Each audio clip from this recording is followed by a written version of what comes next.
Yes, welcome to Dynamite Presents podcast. It's a new show we're doing. We've got Mr. Mike Bandoni here doing an exclusive little chat about all the things we've learnt about, actually our friends. I've known him for absolutely years, 25 years, 25 years, something like that. Yeah. We're getting into that type of stage. Anyway, hello Mike, how are you? I'm very well, thank you, Mal, and yourself? I'm jolly good, mate. It's a pleasure to be here. Yeah. You've been you're always busy. You know, tell the people what you actually do. Well, by day, I'm a curriculum manager, so I work in education at college, and I look after teachers and curriculum and delivery and all that sort of stuff in further education. But as you well know, I'm a musician, multi-instrumentalist, DJ, producer, songwriter. Anything I can have a go at, I do, and generally tend to release it commercially, either myself or with lots of other labels, yours included. Yeah, so you're an all-round musician. You don't just play drums. No, I play bass, keys, drums, percussion, guitar, a little bit of flute, a little bit of clarinet, a little bit of sax. I program, I kind of edit, I do the post-production, all the rest of it. So lots of things. Yeah, fantastic. So I met you in around 2001 when I was starting the record label Skyline Recordings. You got involved wanting to do some funk music as well as doing some... Because at the time when I first met you were drumming in a band, I think, and you were DJing. Yeah, I was DJing, not dissimilar to what you do, in clubs and bars and stuff like that, you know, where there was funk and b-boys and stuff. But I think you were still two copies. You were a bit more of a scratcher. I still cut and scratch a bit. Yeah, a little bit. Yeah. I do remember that. So then you started Function. I did. And the first track that we put out was Purification. Was it Purification or was it Stop the Bus? Stop the Bus was actually the one after. Was it? Yeah, See, three it's is, been so long, I can barely remember. Three's number, I just remembered. Metatways first, Delicious All Stars second, Your Purification, then Stop the Bus. Yep, and then all the others. Yeah, Purification was a big deal. It was massive. It was my Quincy Jones moment, massive. I think. Yeah, really. Maybe let's have a little listen to it. Yeah, let's do it.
That's what got Kenny Dope to actually ring us up, didn't it? It is, and at that time we had MySpace. Of course. And so when I recorded it, and you said, "Yeah, I love that. Like, I want that," and I needed some horns on it, so I wrote some parts, and that's where I started to work with Andy and Ralph. Yeah. And later on they did To the Yard, which was another thing entirely, but very similar. And that's on your label, isn't it? It is on Bandoni Music. Yeah. So I put it out on MySpace. I think this was before you'd agreed to take it on, because I didn't think anyone would listen to it. I didn't think funk was a thing at that time. I didn't know. I was so out of the game.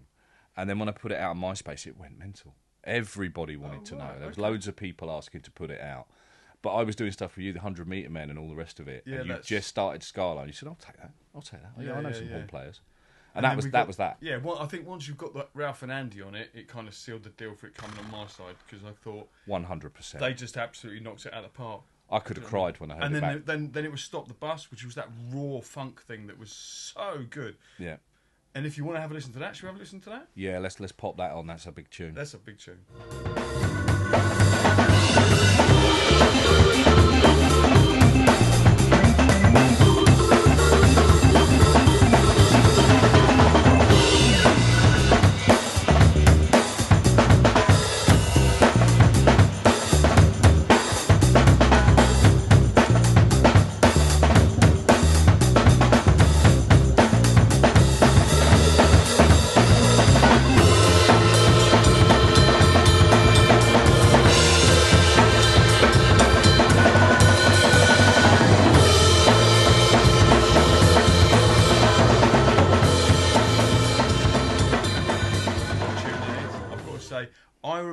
there was more guitar in it. Yeah, and I said, I don't like guitar, scrappy. do I? Yeah, let's take that down a bit. And you took it out, and that gives it a real funk 45 vibes with that kind of birded purdy kind of drum. 100%. And the guitar, I wasn't happy with the guitar sound as such, not so much the playing. I've still got mixes with the guitar on. Yeah. Which the world will never hear. Because I just didn't like add all sort of buzzing and all sorts. And you're right, when we stripped that out, the drums and the organ really breathe. It's a monster. Up. Yeah. And again, the reaction to that was something I didn't expect. I think I'd spent so many years, like, you know, making trip hop, making drum and bass, doing house stuff, doing whatever anybody else was doing to get seen and get heard and all the rest of it. Yeah. When I started to make records like Purification and Stop the Bus, I threw that out the window. Yeah. I just want to do what's in my heart. Well, it kind of went off, didn't it? A little? And then we got to doing the album, and then you kind of made the band, and we got other musicians involved, and then you were going off live, and then it went nuts. I didn't expect it. We travelled half the world doing gigs and doing festivals, and you know, Japan met got our involved, heroes. They licensed the album for Japan. I mean, that was great times. You know It really was. Funk really took off, and all of a sudden, like, what I was doing meant something. You know, I remember the first gig at the Jazz Cafe. And that was still in the MySpace days, and I'd put loads of hype about it. Oh, you want to get your tickets in, blah, blah, blah. You know, blagging it. And then I'm sitting there in the Jazz Cafe thinking, what have I done? Yeah. No one's going to turn up. This is just the internet. And then by 7:30, there was a queue going up Camden High Street. I couldn't believe it. We sold it out. And then we went on to do that several times. Yeah. Well, that's the vibe you always have, mate. Good musicians, good grooves, good music. Authentic. There's another tune that was on your album, which was Panama. Yes. Great version of, what's his name? Roy Porter Sound Machine. Roy Porter Sound Machine. That was your suggestion, I think. Yeah. Shall we have a listen to that? Yeah, let's pop That's that. a bang.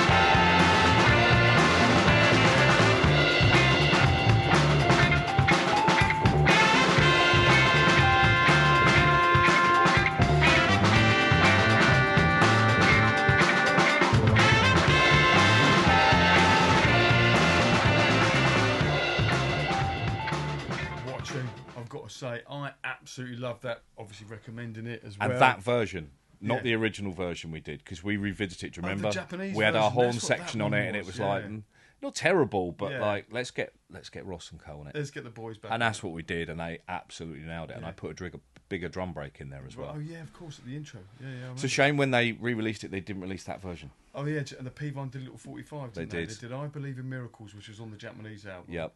And then they did the version. They did on the flip, but not the proper version. But still, that is a heavy tune. And again, like, we did covers of stuff like that and Darling Dear and Hot Wheels that no other bands were doing. No, at the time. We were bringing tunes to the party that other funk bands were like, what's that? What's that? Do you That's know what I mean? must. That's a needer. Yeah. And that for me is the main thing about making funk music. It's not so much making it as much as I love it and playing the breaks and all that. It's bringing back that music to people that haven't heard it, exposing that to a wider audience and getting them into it. I think that's the whole thing about music. I think that's what we both play. So have you got music in your family as well? Yeah, my mum, I found out when I was a little bit older, she used to play drums and she could play piano. Your mum used to play drums? She used to play drums, yeah. Oh, mate, that's just fantastic. I've never seen that. This was when she was younger. My granddad used to play piano as well. When I was a little kid, I used to just go away from the family when they were sitting there having their sherry and all that after dinner. I'd just go and sit on the piano on my own, and I taught myself to play it. And that was it. I just fell in love with it. Playing instruments did something for me that nothing else does for me. It puts me in a place where I'm not like I am here with you. I'm somewhere else. Zone. I'm somewhere else. Yeah, I know. And music has always done that. Music takes people everywhere. It takes them where you need to go. It takes you where you want to be. Yeah, and it was the same with drums and all the instruments. I've taught myself, you know, by listening, playing, imitating, learning how things work. And then obviously working with professional musicians and kind of Maida Vale and working with some big players, working with people that are classically trained. I've had to bridge that gap and pick up a bit of theory. That fantasy funk band as well in the fantasy funk band mid 2000s. It was so it's sort of 2010 maybe. 2010 was the first year we did Glastonbury, right? And we did the 75th anniversary of Maida Vale. Yep. And then we just did loads of gigs and loads of sessions, and it was nuts. The biggest one was Proms in the Park. I think we're the wow. only funk band to ever played on that bill, because it's very Sunday Best, BBC, you know, and it was televised and everything. It was nuts. Oh, brilliant. 55,000 people. Wow. I played 55,000. And then so about 2012 we did the second album on Skyline. Yes, which is number 2. Yeah, Yep. which I think is brilliant. Yeah. It's loaded with cinematic funk tunes, everything you need. It's library You funk. just put it on, you can play both sides, double, you know. It's a real listener. Oh, it's a brilliant album. Yeah. Really brilliant album. Let's listen to a couple of tracks off it. Chase the Dream. Chase the Dream.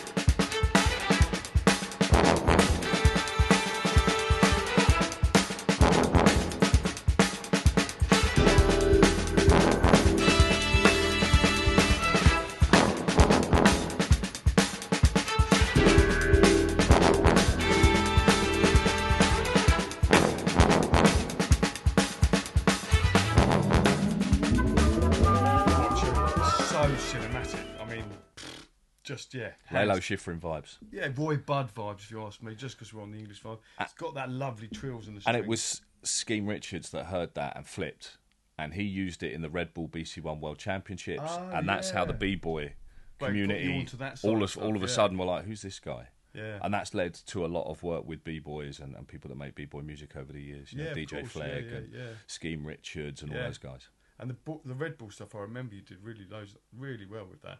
And on the album, there's a couple of other tracks. After the Storm, that's like almost like, I'm not going to say like an Axelrod, because it's not. It's just cinematic.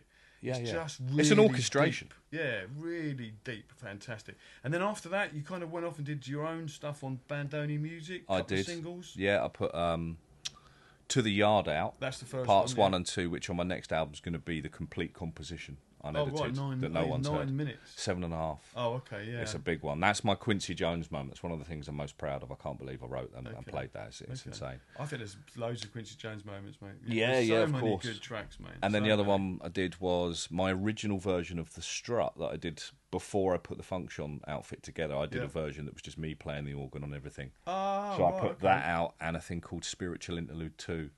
Which is again very library, very kind of like KPM type vibes. Yeah, it's the heist, you know what I mean? It's got real tension to it, and a killer drum sound. I do remember that being all round. And then you did some stuff with Funk Night as well. Yes, so in 2020 I wrote some really avant-garde music, really quite out there. I've been recording drums with Malcolm Cato. Yes, from the Heliocentric, Soul Destroyers, and Little Barry, and he's a fantastic guy, a really nice guy. But he knows that sound, and he's very good at producing drums. So he records. I go there once or twice a year to Malcolm's and record a load of drums. And I did this mad set of pieces that were inspired by kind of interstellar travel and science fiction, all the rest of it. Didn't even think anyone would listen. So I put it out on my Bandcamp, did my own thing with it. Again, same thing, it went bonkers. Funk Night picked up on it. Yep. He said he wanted all of it, so we did an album and a 7, and that did quite well. And I'm doing another album for Frank on Funk Night, which is Rhodium Breaks. Rhodium Breaks, okay. Yeah, which I originally did for Who Sampled as a library album. Okay, right. And then they were bought by Spotify, and the library closed, so all the rights reverted. Everything came back to me. Back to you. So I thought, I'll have some of that. So I did a different track. Another thing as well called, is it Crate Diggers? Oh, yeah. The Crate Breaks. Crate Breaks with Mark Mack. Yeah, it was Mark Mack that put me in touch with Who Sampled. Lovely guy. I've still not met him yet. Right, but he's put a bit of work my way. Yeah, and he believes in the drums and that, and it's amazing. Sound as well is what he's all doing. Someone that knowledgeable and that experienced that's made the quality of music that he makes is looking at me and going, "Oh yeah, I like this guy." Yeah, and so I did 245s of the maddest thing, just drums. Yeah, we talked about it. Just pure drums. We talked about it probably 2-3 years ago. You said we should just do little skits, minute long, and just put them on little 45s. We're going, I don't know, who's going to do that? Maybe no one's going to really want to do that. That's really old school. They sold in seconds. You know, I couldn't DJ believe tools, it. That's what. It's all about, mate, I think Luke Flowers, the other drummer, he's dope. He did a couple of 45s of the same thing as well. So I'm in prestigious company, doing stuff with Mark Mack. Really, I mean, wow, thanks, Mark. And you've just recently come back from Russia. Second trip to Russia. I have, yeah. I went out to St. Petersburg, beautiful city, lovely people, to do the V1 Battle Festival. Right, okay. Is that drum breaks, or is that like a breaks? They have an element of the festival called the Funky Drummer. Okay. And because it's all elements of hip hop, breaking, top rocking, graffiti, everything, right? Yep. Beat making, rapping, beatboxing, all of it.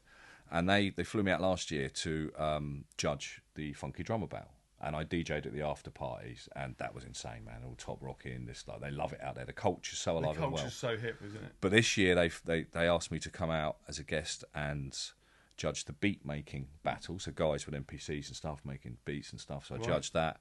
I judged the Funky Drummer Battle, and I also do a drum showcase after the winners have been awarded their thing. There's like, right, Mike, show them the breaks. Yeah. So I did that, and I DJ'd at the after parties. But they posted a couple of videos, and as you know, they've gone viral. Fire, mate. Yeah, they've gone. That's actually viral, isn't it? Yeah, I think one of them's up to like 890,000 views or something stupid. I've lost count now. Yeah, that's great. My like feed of notifications on Instagram is like CNN. Yeah.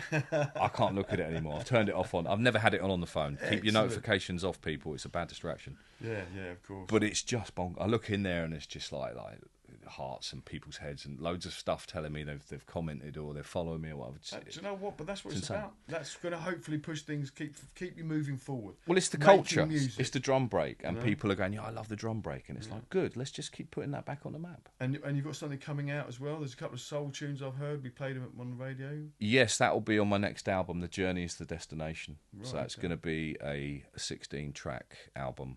I haven't secured a vinyl release yet. I'll wait and see for that. Normally, when I put these things out, they tend to do quite well. Right. And then all of a sudden, labels come in and go, "Oh, can we license that?" So I go, "Okay, make me an offer." I'll have a little bit of that. People find it. Yeah, okay. They'll be able to find it initially on Bandcamp. Mike Bandoni on Bandcamp. Come and find me there.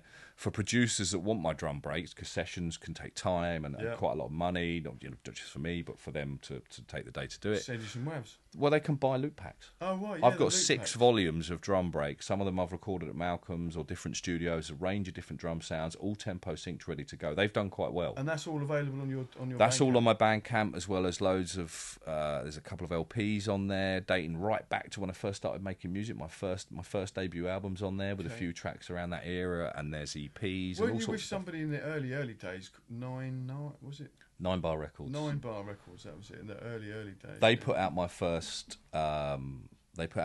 LP, but before that I was with Orrin Waters and Nick for Monkey Funk. Oh yeah, okay. And it was Orrin that first heard what I was doing. He's like, "Mate, this is cool. You're doing like trip hop. You got guitars and stuff in it. Like, we want to put that out." Yeah, okay. And so I did a couple of EPs with them. And then Orrin went on, obviously, to Bittersweet and Bugs in the Attic and all those guys and Mark Force. Absolutely, just dons of that scene. They're killers. Yeah. And so, that's how it began for me in terms of labels. Right, okay. It was an old school friend that gave him a cassette of mine, I think. And he said he wants to speak to you. I'm like, what?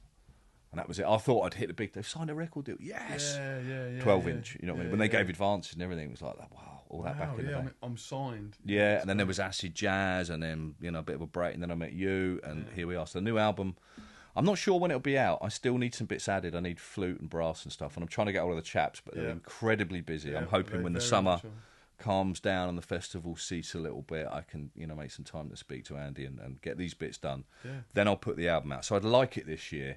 But if not, it'll be very early next year. So people can check you on the socials, on Instagram and all of those types of things? Yeah, they can find me on Instagram. Facebook, I don't really use Facebook that much. It's just a carbon copy. Instagram is the one. So Funk Sean or Mike Bandoni, look for me there and you'll find everything. And there's a link in the bio because I do radio shows and stuff as well. So you can go and listen to those. There's an archive of those. Right. And interviews and music and all sorts of stuff. But Bandcamp is a place to listen to and go and buy my music. Great. I mean...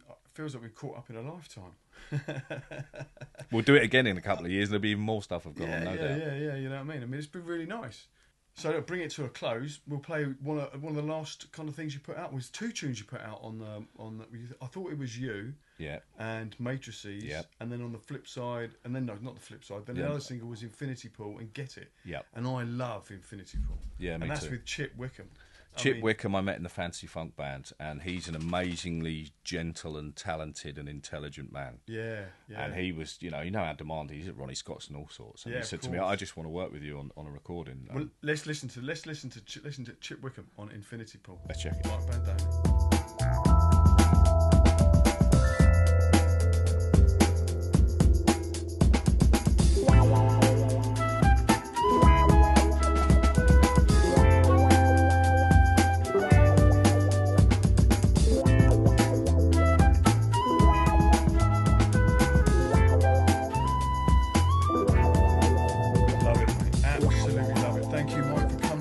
An absolute pleasure. I'll see you perhaps when the album comes out. We'll do this again. Look forward to it. Take care. Thank you very much. Catch you all later. See you.